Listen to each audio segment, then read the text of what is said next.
Benchmarking involves seeking out and studying practices used in other organizations that produce results you would like to duplicate in your organization.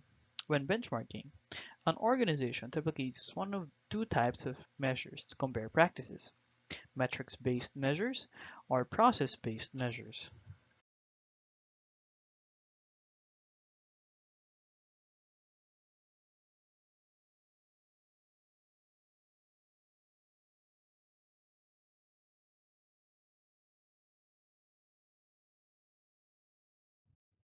The primary focus is the method the organization uses to accomplish a particular process, rather than the outcome. In information security, two categories of benchmarks are used: standards of due care and due diligence, and best practices.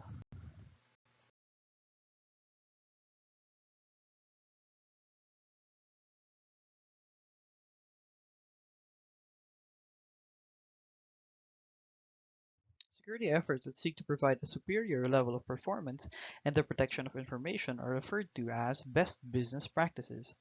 When considering best practices for adoption, think about the following.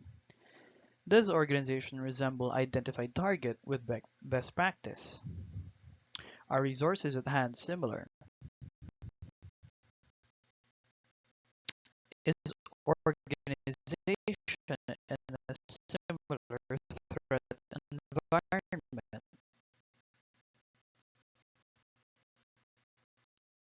The biggest problem with benchmarking and best practices in information security is that organizations don't talk to each other.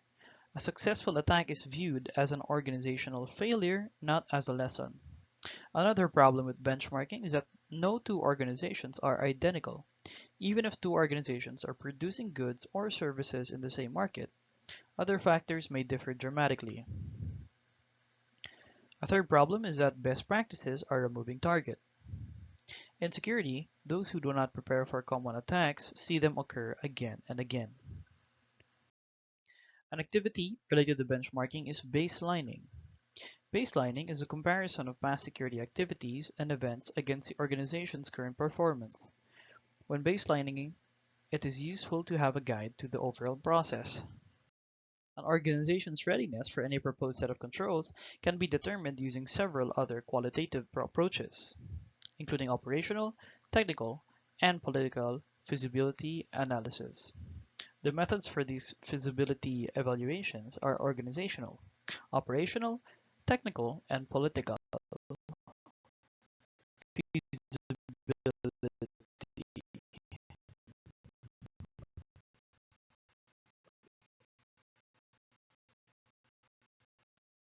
Residual risk is the amount of risk that remains to an information asset even after the organization has applied its desired level of controls, while risk appetite is the amount of risk an organization is willing to accept.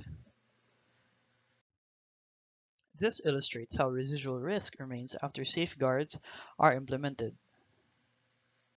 The results of risk management activities can be delivered via a report on a systematic approach to risk management, a project-based risk assessment, or a topic-specific risk assessment.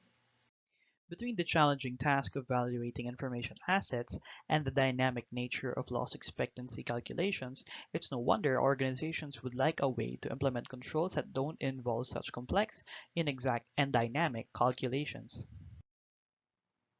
Summary: risk identification is a formal process of examining and documenting risk in information system.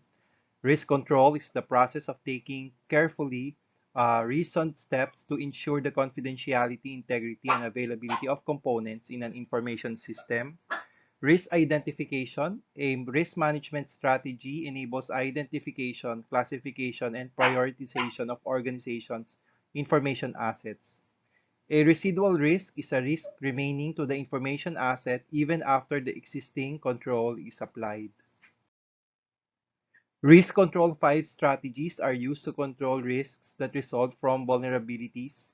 We have defend, transfer, mitigate, accept, and terminate.